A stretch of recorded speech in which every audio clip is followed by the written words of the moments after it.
When I was in college, me and my best mate, who I'll call John for privacy, hung out pretty much every day. We were also roommates, so it was nice. Both of us together were definitely not the smartest though. Not in an intelligence kind of way, but in a make a lot of bad impulsive decisions kind of way. We always just got caught up doing something stupid, like checking out abandoned houses or doing whatever dangerous, often illegal stunts we could pull off, like climbing up water towers, for example. Just stupid crap like that. This night, we had the idea to do something arguably a lot less dangerous and crazy in comparison to our other adventures. We thought it'd be cool to check out the woods at the back of our town in the middle of the night. Maybe we'd get an adrenaline pump or something. Now, for reference, the woods surrounded every side of our small town, but the reason we wanted to check out the woods at the back of the town was because that's where nobody goes. Not most normal people, anyway. Even me and John had never been there before. A huge portion of the town on that side was abandoned due to a big fire from decades ago, and because there's nothing else over there, the woods on that side were kind of abandoned too. No trails or anything. We packed up some flashlights and headed out there. It was a 30-minute walk from the campus to the back of town, and 10 more minutes through the burnt sections to get to the forest. With the coast clear, we took out our flashlights and headed into the trees. Just a couple minutes in, the lights from the town were completely gone, and it was just the faint moonlight and our small flashlights to lead us through the woods. Honestly, it didn't feel all that special for the first 20 or so minutes. After the initial spooky feeling of entering a dark forest at night wore off, it was quiet, and there wasn't all that much to see. Just trees and more trees. No abandoned structures or weird signs of anything. That was until completely out of the blue, John noticed something in the distance. A light, carving through the darkness between all the trees up ahead. It was for sure a flashlight, not a flickering campfire or anything natural. And strangely, it was low, like on the ground. We walked up closer and closer, realizing that's exactly what it was. A flashlight, just left there sitting on the ground, with nobody nearby. Nothing else was there either, like any signs of a campsite. Considering it was a regular electric flashlight, someone had to have had hold of it recently, definitely that night. Otherwise, it would have run out of batteries by now. Neither of us could see how someone would forget a flashlight though, or drop it and not notice, because it was quite literally a light in an otherwise pitch black forest. Which then led us to conclude someone likely dropped it while running. And if they didn't come back to pick it up, they must have been running from something. I felt a chill run through me, which should have been our sign to get out of there. But that little bit of adrenaline creeping into our veins as we shined our lights around was kind of what we were looking for. We decided it would be best just to leave the light though, just in case it wasn't what we thought it was, and someone was gonna come back for it. I led the way deeper into the woods, while John followed close behind. Both of us now wanted to see what else we could find out there, sort of hoping to piece together the full story behind that really odd find. Not even 2 minutes after leaving the area the light was in, there was a sudden crack behind us. It was several, like 3 or 4 sticks cracking in succession, somewhere just 20 or 30 feet behind where John was standing.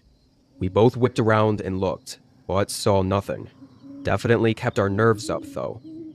We walked another 5 minutes, before suddenly hearing that same sort of sound, again from just behind John. I swore it sounded like someone quickly running along the forest floor, but again, we saw nothing at all. However, after that second time, both of us were seriously creeped out, more than the typical exciting adrenaline rush we were hoping for. This was actual fear, like we were in real danger this time. It's crazy, because we both thought this was so much less of a stunt compared to our usual stuff. I mean, what were the chances of actually running into someone in the woods in the middle of the night, especially in this part of the woods? We still didn't have 100% certainty that it was a person that we kept hearing, but it damn well sounded like it. It must have happened 5 or 6 times before we heard it again and turned around, and just slightly saw a shadow move out of the light and behind a tree. John must have seen it too, because we both froze up and stood there, staring behind us for a lot longer than we did all the other times. And just 10 seconds later, we saw a figure move his head, slightly peering around the tree at us. We both immediately booked it, running to the side and then turning back the way we came from. I'd say we sprinted through the trees for 5 minutes straight before slowing down to catch our breaths. We then walked with our flashlights on the dim setting all the way back to town. Oddly, we both realized we never saw the flashlight on our way back. Someone, maybe that guy, must have picked it up and turned it off. We walked back to campus and just couldn't believe what happened. Who was stalking us out in the backwoods at night? Just didn't make any sense.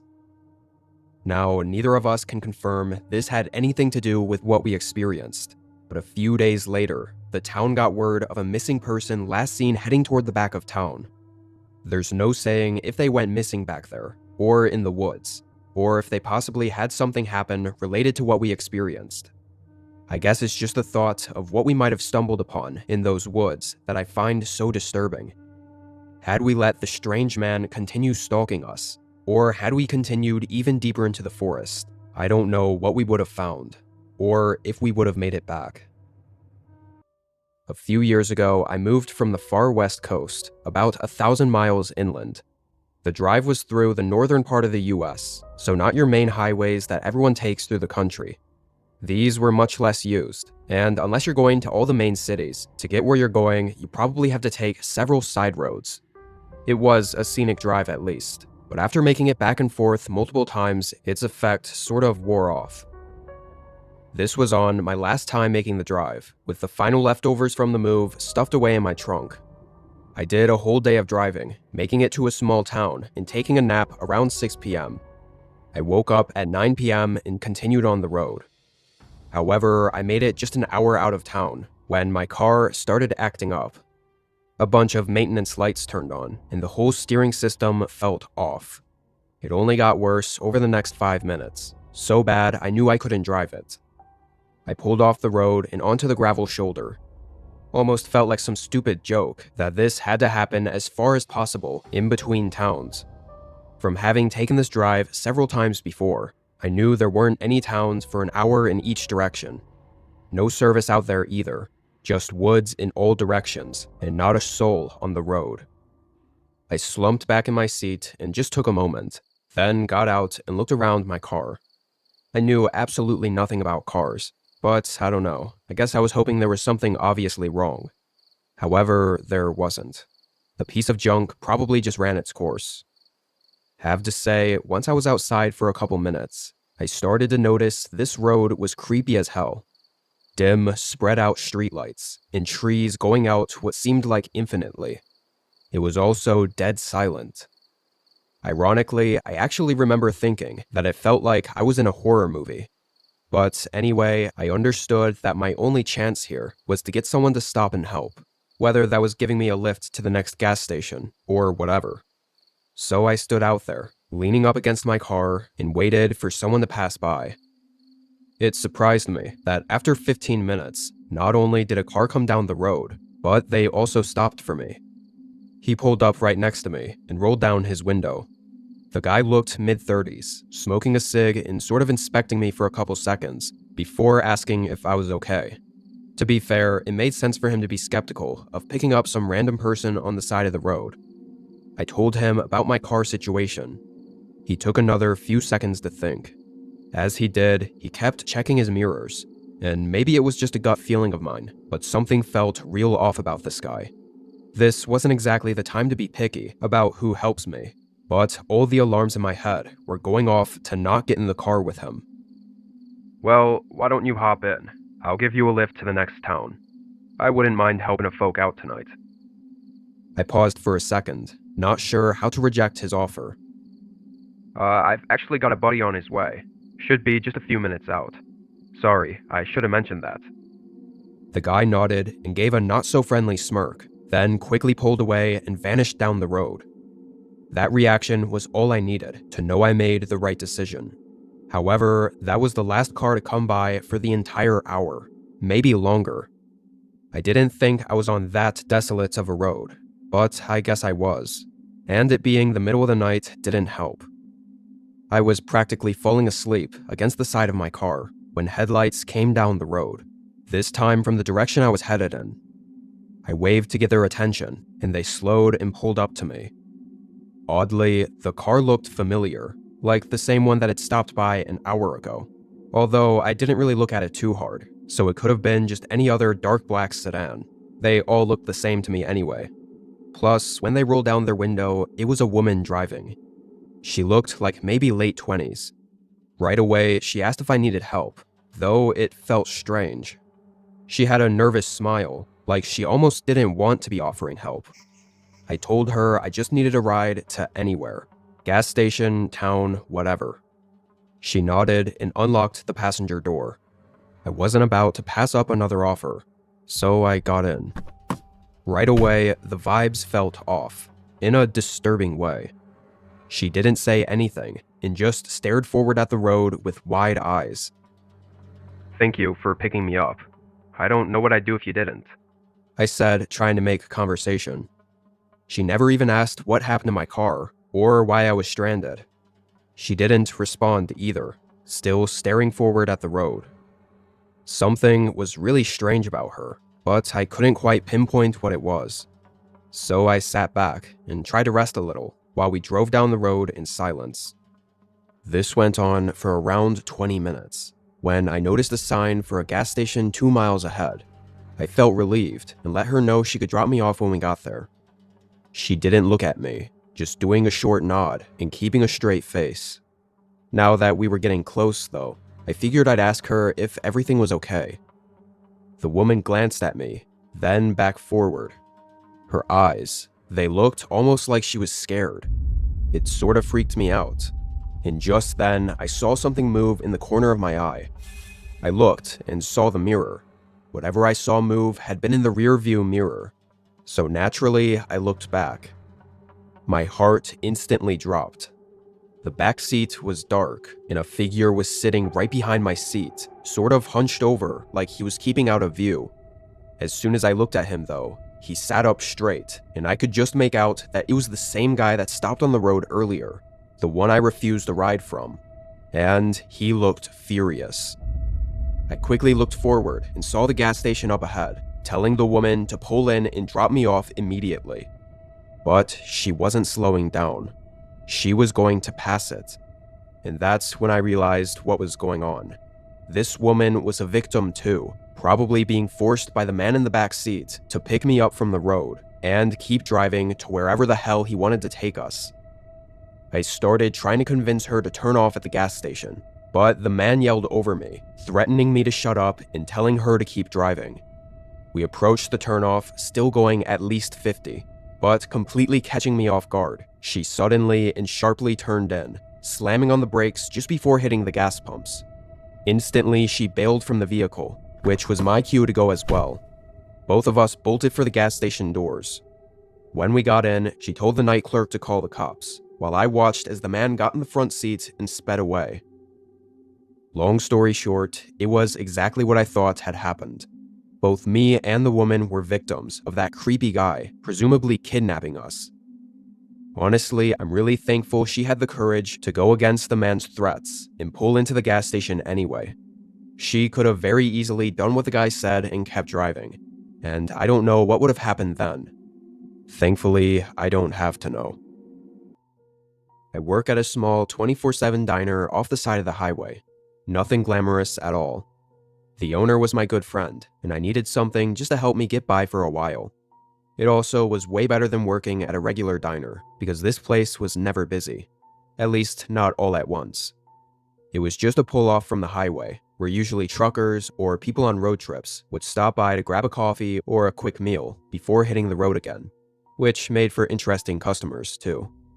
But because I worked overnights, it was usually real quiet, and this night was no exception.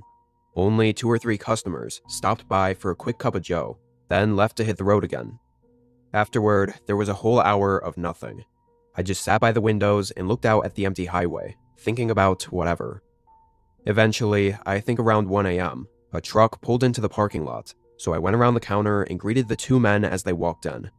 Both of them looked beat from a long drive, and ordered the same as everyone else that night, 2 regular black coffees to go. After ordering, one went to the restroom, and the other sat at the bar while I made their drinks. Hey, I got a weird question. You aren't alone here, are you? That question immediately made me hesitate for a second. I couldn't tell what he was trying to get at. I decided to just be truthful though, as he didn't seem to have any alternative intention. Yeah, just me for tonight. It's been slow, so I don't mind it.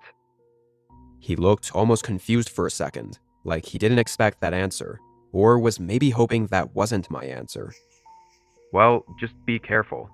Saw some guy at the side of the building as we drove in. Looks like he was up to no good, but I don't know. I thought he might have worked here. That's why I asked. I thanked him for letting me know, and by then the other guy came out of the restroom. I gave them both their coffees, and they headed out, pulling back onto the highway. After they left, I went back up to the window and looked out at both sides of the parking area, but it was all empty. Also, I had been watching outside all night. I would have seen if someone else had come into the parking lot, and we only had parking in the front, so their car would be out there. The guy didn't feel like he was lying though, and after a minute, curiosity got the better of me. I went outside and looked around the building. Didn't see anyone, so I walked around the entire place. There was nothing. It did feel a little bit creepy out there, with the dark woods surrounding the building, so I didn't test my luck. I went back inside. Surely the trucker just thought he saw something that wasn't actually there. I mean, he did look tired, and obviously he meant no harm by it. I kept my eyes open from that point forward though. The diner stayed dead, no customers, and really not many cars passing by on the highway either. Made for a real slow night. I did some of the dishes and swept up around the floor, then took a break and went to the restroom for a minute.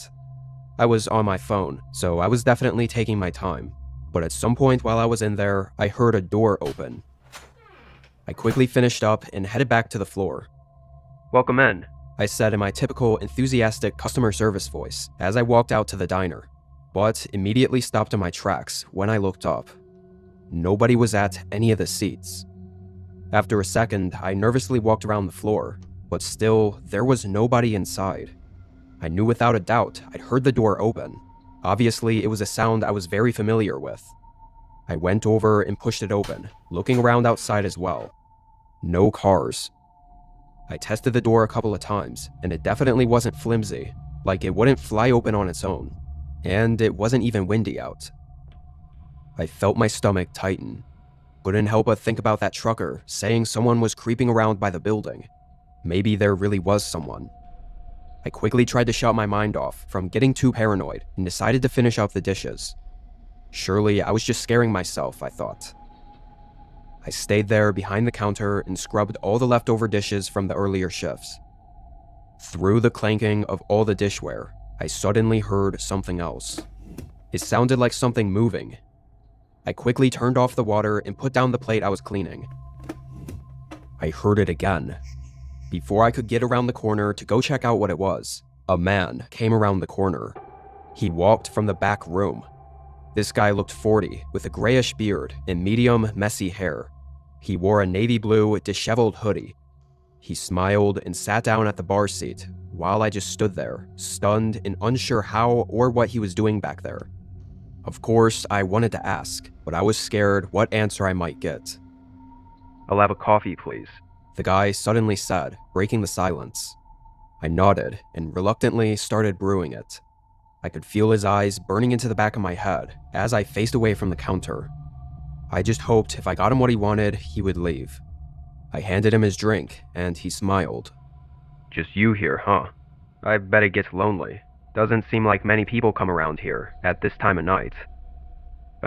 Sometimes I guess, but it's not too bad." I really hated every second of this guy being here, but he just kept talking. "How long they make you work overnight for? 3, 4 a.m.? I told him my shifts change around a lot, not wanting to give him any ideas of what my schedule was. Finally, he stood up and thanked me, giving another creepy smile as he walked out. I watched as he went up to the road, never getting into any car, and just walking until I couldn't see him anymore. My heart was still racing. Something about him was off, in a really creepy, unsettling way. I kept my eyes glued to the windows for the next 15 minutes. I guess it was just how little I knew about what was going on that made the whole thing so unsettling. Was this the guy the trucker was talking about? Or was it someone else? If it was, then that would mean he'd been around the building for the last few hours, which would be just even more creepy. I really didn't want to go back to cleaning the dishes, or doing anything for that matter, as I felt really uncomfortable every time I had my back to the doors. But then, as I was still staring at the empty highway, I heard that same sound that I'd heard while in the restroom earlier. A door opening. But being in the main room, I knew it wasn't the front door. It was the side access door, like for going out to the dumpster. I hurried around the counter and looked into the hallway. It was dark back there, but one of the closet doors was moving back and forth, like someone had just gone through it.